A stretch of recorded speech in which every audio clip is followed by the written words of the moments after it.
তো হ্যালো বন্ধুরা, আবার একটা নতুন ভিডিও নিয়ে আমরা দুইজন চলে এসেছি। আজকে রিয়েকশন ভিডিও একটা নিয়ে চলে এসেছি। আজকে যে ভিডিওটা হতে চলেছে যে বাড়িতে পিঁপড়ের সংকেত এলে কোরআন শরীফে কী লেখা আছে সেই সম্পর্কে একটা ভিডিও রিয়েকশন দিতে চলেছি। সেই সম্পর্কে ভিডিওটা নিয়ে আজকে রিয়েকশন দেবো।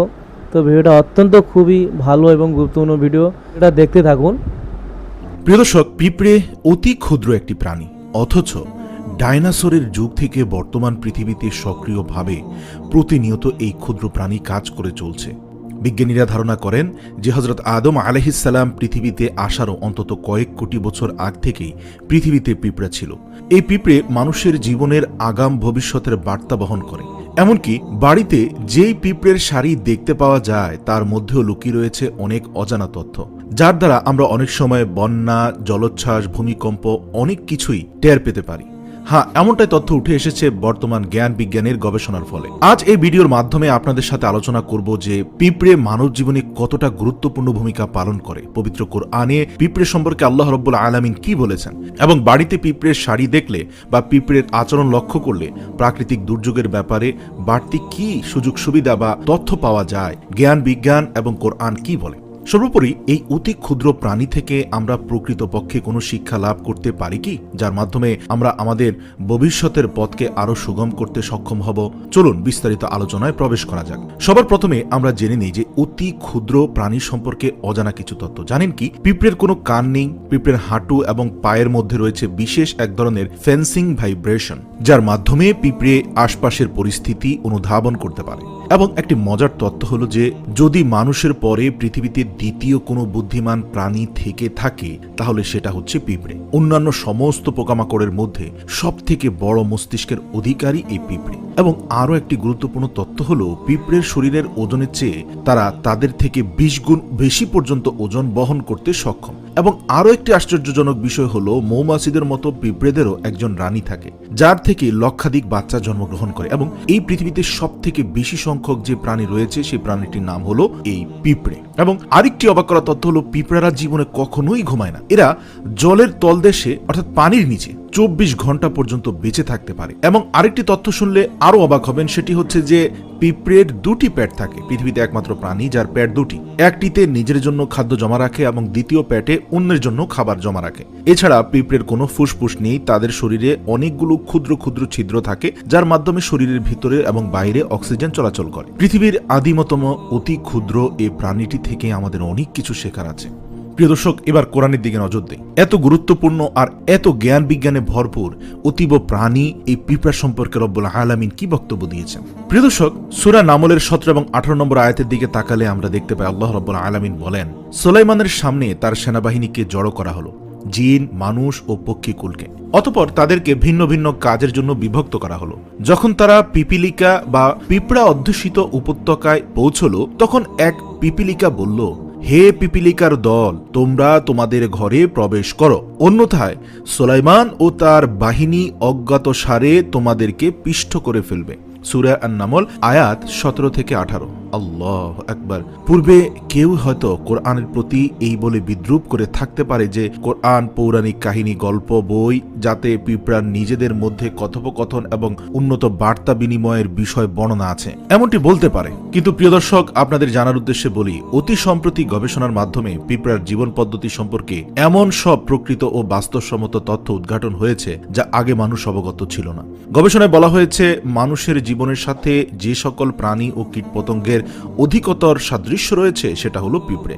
এডওয়ার্ড উইলসনের হোল ডবলার বইতে এই বিষয়ে বিস্তারিত তথ্য আছে। প্রিয় দর্শক, বিজ্ঞানীরা গবেষণা করে জানতে পেরেছেন পিঁপড়া মানুষের মতো মৃতদেহ দাফন করে। তাদের মধ্যে উন্নত মানের শ্রম বিভক্তি রয়েছে। তাদের মধ্যে রয়েছে পরিচালক, তত্ত্বাবধায়ক ও শ্রমিক। অর্থাৎ একটা ইন্ডাস্ট্রিতে যেভাবে অর্গানাইজড ভাবে কাজ করা হয়, যেমন শ্রমিক, সুপারভাইজার, সুপারভাইজার উপরে ম্যানেজার বা অ্যাসিস্ট্যান্ট ম্যানেজার, অ্যাডমিনিস্ট্রেটর, এভাবে পিঁপড়াদের কর্মকাণ্ডগুলো এভাবে এক একজন টপ ম্যানেজমেন্ট বডি দ্বারা নিয়ন্ত্রিত হয়। 3 নম্বর হচ্ছে তারা গল্পের জন্য কোনো কোনো সময় একসাথে বসে, অর্থাৎ পিঁপড়েদের মধ্যে গল্পগুজব হওয়ার জন্য তারা একটি নির্দিষ্ট স্থানে বসে গল্পগুজব করে। 4 নম্বর হচ্ছে নিজেদের মধ্যে যোগাযোগের জন্য তাদের রয়েছে অগ্রিম যোগাযোগ পদ্ধতি। 5 নম্বর হচ্ছে দ্রব্য বিনিময়ের জন্য তাদের বাজার বসে। 6 নম্বর হচ্ছে শীতকালের দীর্ঘ সময়ের জন্য তারা খাদ্যদ্রব্য গোদামজাত করে। খাদ্যশস্যের মুকুল বের হলে এবং মুকুলিত অবস্থায় রেখে দিলে যদি শস্যটি পচে যাওয়ার সম্ভাবনা থাকে তখনই তারা মুকুলটির গোড়া কেটে দেয়। তাদের গুদামজাতকৃত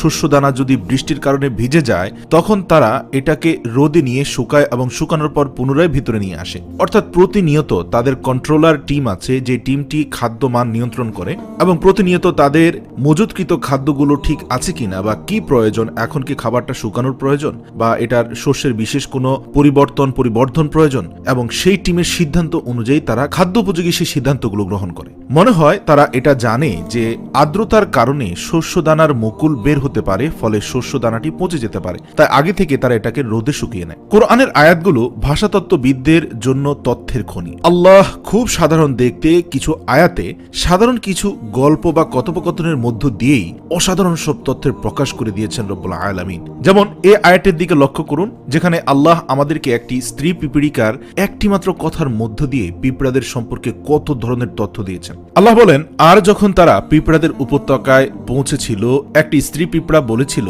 হে পিঁপড়ারা, তোমাদের ঘরগুলোতে প্রবেশ করো, যাতে করে সুলাইমান এবং তার বাহিনী তোমাদেরকে না বুঝে পিষিয়ে না ফেলে। প্রিয় দর্শক, আপনার কাছে মনে হবে এ তো ছোটদের কোনো গল্পের বইয়ের লাইন মনে হচ্ছে, পিঁপড়া আবার কথা বলে নাকি? এখানে পিঁপড়াদের সম্পর্কে আল্লাহ নতুন কি বা জানালেন? আমাদেরকে সেটা আল্লাহ জানিয়েছেন যেটা আমরা জানি না। লক্ষ্য করুন, এই আয়াতে আল্লাহ আমাদেরকে পিঁপড়াদের সম্পর্কে কতগুলো তথ্য দিয়েছেন। এক, পিঁপড়েটি স্ত্রী পিঁপড়ে এবং সেই কথা বলছিল, স্ত্রী পিঁপড়ে বলছিল। আল্লাহ তাআলা উল্লেখ করে দিয়েছেন এটি স্ত্রী পিঁপড়ে ছিল। পিঁপড়া এখানে স্ত্রীলিঙ্গ পুরুষলিঙ্গ নয়। বাসার বাইরে স্ত্রী পিঁপড়া থাকে, পুরুষ পিঁপড়া নয়। আমরা এখন জানি স্ত্রী পিঁপড়া, কর্মী পিঁপড়া, পুরুষ শুধু প্রজননের জন্য কাজ করে। প্রিয় দর্শক, এই তথ্যটি ন্যাশনাল জিওগ্রাফিকের 165 নম্বর ভলিউমের 777 নম্বর পেজে রয়েছে যে শুধুমাত্র স্ত্রী পিঁপড়ারাই কাজ করে, পুরুষ পিঁপড়ারা শুধু প্রজননের জন্য বেঁচে থাকে। হে পিঁপড়ারা, এই বাক্যটি বহুবচন, যার অর্থ একটি স্ত্রী পিঁপড়া একসাথে অন্য একাধিক পিঁপড়েকে নির্দেশ দিতে পারছে। পিঁপড়ারা মূলত ফেরোমন নামক একটি রাসায়নিক পদার্থের প্রতি সংবেদনশীল এবং এর দ্বারা তারা একে অন্যের সাথে যোগাযোগ করে। এছাড়াও কিছু প্রজাতির পিঁপড়ারা নিয়ার ফিল্ড শব্দ তৈরি করে আশপাশে পিঁপড়াদের সাথে যোগাযোগ করে। এভাবে একটি পিঁপড়া একই সাথে একাধিক পিঁপড়াকে সংকেত দিতে পারে। এই আয়াতে আল্লাহ বলেছিল শব্দটি ব্যবহার করেছেন। একই শব্দ মানুষের কথা বলার বেলায়ও ব্যবহার করা হয়, যার অর্থ মানুষ যেমন শব্দ দিয়ে কথা বলে সেরকম পিঁপড়াও শব্দ ব্যবহার করে যোগাযোগ করে। এটি আল্লাহ 1400 বছর আগে কোরআনেই বলে দিয়েছেন। বিজ্ঞানীরা মাত্র কয়েক বছর আগে আবিষ্কার করেছেন। কয়েক বছর আগেও বিজ্ঞানীরা মনে করতেন পিঁপড়া কোনো শব্দ করতে পারে না এবং তাদের শব্দ শোনার ক্ষমতা নেই। দেখুন কথাটা কি, তোমাদের ঘরগুলোতে প্রবেশ করো। পিঁপড়াদের একাধিক ঘর রয়েছে। একটি পিঁপড়ার বাসা অনেকগুলো সংযুক্ত ঘর, এবং আল্লাহ বলছেন তোমাদের ঘরগুলোতে প্রবেশ করো, এমনটাই স্ত্রী পিঁপড়া বলছে। বর্তমান বিজ্ঞান গবেষণা করে দেখেছে কথাটি 100% সত্য, কারণ পিঁপড়ার এক বাসায় বসবাস করে না, তাদের একাধিক বাসা রয়েছে এবং কতগুলো গুদাম রয়েছে যেখানে খাদ্য সংরক্ষণ হয়ে থাকে, এবং সেখানে আবার প্রহরীও রয়েছে। স্ত্রী পিঁপড়া জানে পিঁপড়ার যদি বাসায় ঢুকে পড়ে তাহলে তাদের কোনো ক্ষতি হবে না, তার উপর দিয়ে সুলাইমান আলাইহিস সালাম হেঁটে চলে যাবেন, কিন্তু কোনো পিঁপড়া পিষে যাবে না, তাহলে তাদের কোনো ক্ষতি হবে না। পিঁপড়ার বাসা আর্কিটেক্টের জন্য এক বিস্ময়কর সিভিল ইঞ্জিনিয়ারিং এর নিদর্শন, অসাধারণ নিদর্শন, যা বর্তমান বিজ্ঞান বলছে। প্রিয় দর্শক, পরের আয়াতে আল্লাহ কি বলছেন দেখুন। আল্লাহ বলছেন, যাতে করে সুলাইমান, স্ত্রী পিঁপড়াটি নবী সুলাইমানকে চিনতে পেরেছিল, যার অর্থ স্ত্রী পিঁপড়া অনেক মানুষের মধ্যে কোনো একজনকে চিনতে পারে। মানুষের শরীর থেকেও ফেরোমন নিঃসৃত হয়। ধারণা করা হয় স্ত্রী পিঁপড়া হয়তো নবী সুলাইমানের গা থেকে বের হওয়া ফেরোমন সিগন্যালটি বুঝতে পেরেছিলেন, যেভাবে কুকুর প্রতিটি মানুষকে চিনতে পারে গন্ধ শুকে। এছাড়াও এখানে লক্ষণীয় যে স্ত্রী পিঁপড়ার আগাম বিপদ অনুধাবন করে সংকেত দিতে পারে, অর্থাৎ তাদের এতটুকু বুদ্ধিমত্তা আছে যে তারা বিপদ আগে থেকে আঁচ করতে পারে, এবং পিঁপড়ার আগে থেকে জানে একটা বাহিনীতে কতজন মানুষ আসছে। যেমন কোরআনের আয়াতে আল্লাহ তাআলা বলেছেন এবং তার বাহিনী, আল্লাহ তাআলা বলেছেন যে সুলাইমানের বাহিনী, এটাই স্ত্রী পিঁপড়াটি বলছিল। তার মানে পিঁপড়া বুঝতে পেরেছিল যে একটি বাহিনী আসছে। পিঁপড়ারা তাদের পা দিয়ে মাটিতে কম্পন অনুভব করতে পারে। এই কারণে কতজন লোক আসছে, বাহিনীতে কতজন ব্যক্তি আছে, কে আছে, পিঁপড়াটি আগে থেকেই জেনে গিয়েছিল। তার মানে হচ্ছে বাহিনীটি মাটিতে ব্যাপক কম্পন সৃষ্টি করে আসছিল। তাই স্ত্রী পিঁপড়াটি আগে থেকে বলে দিয়েছে তোমাদেরকে না বুঝে পিষে না ফেলে তার আগেই তোমরা গর্তে প্রবেশ করো। স্ত্রী পিঁপড়া আগে থেকে বুঝতে পেরেছিল যে নবী সুলাইমান এবং তার বাহিনী না বুঝে পিঁপড়াদেরকে পিষে ফেলবে, যেমনটি আমরা করি। সুতরাং স্ত্রী পিঁপড়া তার আশপাশের অবস্থা পর্যালোচনা করে বিপদের প্রকৃতি সম্পর্কে আগে থেকেই বুঝতে পারে। বিজ্ঞানীদের জন্য এই আয়াতে আল্লাহ অনেকগুলো ইঙ্গিত দিয়ে রেখেছেন। প্রথমত, বাসার বাইরে যে পিঁপড়ারা থাকে তারা সবাই স্ত্রী পিঁপড়া। পুরুষ পিঁপড়া সবসময় বাসার ভেতরে থাকে, সমস্ত কর্মী পিঁপড়ার স্ত্রী পিঁপড়া। দ্বিতীয়ত, কিভাবে একটি পিঁপড়া হাজার পিঁপড়ার সাথে যোগাযোগ করে রাসায়নিক পদার্থ এবং গন্ধ দিয়ে, যা একটি অত্যন্ত সফল মাধ্যম। নির্ভরযোগ্যভাবে তথ্য সম্প্রচার করার জন্য তারা এটি করে। তৃতীয়ত, কিভাবে হাজার হাজার পিঁপড়া সংকেত পেয়ে মুহূর্তের মধ্যে বাসায় ঢুকে পড়ে খুব অল্প সংঘর্ষ করে, যা কিনা বিজ্ঞানীদের যানবাহনের ট্রাফিক ব্যবস্থা উন্নততর করে দিয়েছে। বর্তমান ট্রাফিক কন্ট্রোল সিস্টেমটি মূলত বিজ্ঞানীরা তৈরি করেছে পিঁপড়ার কাছ থেকে। চতুর্থত, এককভাবে প্রতিটি পিঁপড়ার বুদ্ধি অল্প কিন্তু হাজার হাজার পিঁপড়া সম্মিলিতভাবে উচ্চতর বুদ্ধিমত্তার পরিচয় দেয়, যাকে সোয়ার্ম ইন্টেলিজেন্স বলে। পঞ্চমত, পিঁপড়ার কোনো সামাজিক শ্রেণীবিন্যাস নেই, তাদের কোনো দলনেতা নেই। কিভাবে হাজার হাজার পিঁপড়া কোনো দলনেতা, রাজা বা রানী পিঁপড়ার নিয়ন্ত্রণ ছাড়া প্রত্যেকে নিজের নিজের কাজ সুশৃঙ্খলভাবে করে যায়, তা এখনো একটি বিরাট বিষয় এবং এ নিয়ে গত 20 বছর ধরে গবেষণা চলছে। মানুষ যদি এরকম উন্নততর যান্ত্রিক ব্যবস্থা তৈরি করতে পারে যার কোনো কেন্দ্রীয় নিয়ন্ত্রণ ব্যবস্থার প্রয়োজন নেই এবং একটি বিশাল যন্ত্রের প্রতিটি অংশ নিজে থেকে সবসময় সঠিক কাজ করে যাবে, তাহলে ইঞ্জিনিয়ারিং অনেক সমস্যার সমাধান করা যাবে। সম্ভবত এই কারণে আল্লাহ বলেছেন, যিনি তার প্রত্যেকটি সৃষ্টিকে নিখুঁত করেছেন। এটি কোরআনের 23 নম্বর সূরার 7 নম্বর আয়াত।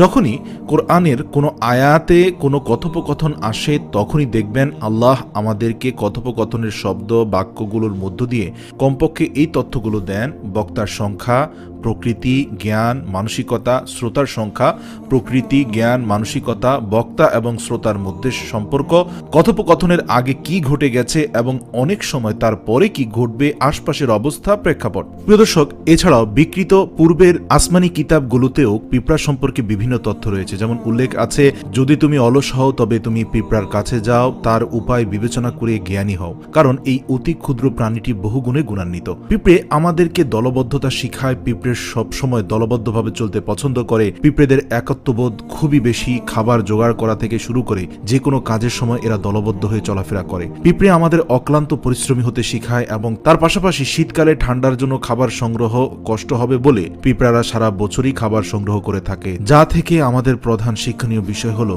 যদি আমাদের বিপদের দিনের জন্য আমরা সাধ্যমতো সঞ্চয় করি, তাহলে অনিশ্চিত ভবিষ্যতের জন্য আমাদের খুব একটা চিন্তা করতে হবে না। এবং আপনি জানেন কি যে বিপদ থেকে বাঁচার জন্য পিঁপড়ারা বিপদের কোনো রকম আভাস পেলে মুহূর্তের মধ্যে তারা সেই তথ্য সবার মধ্যে ছড়িয়ে দেয়।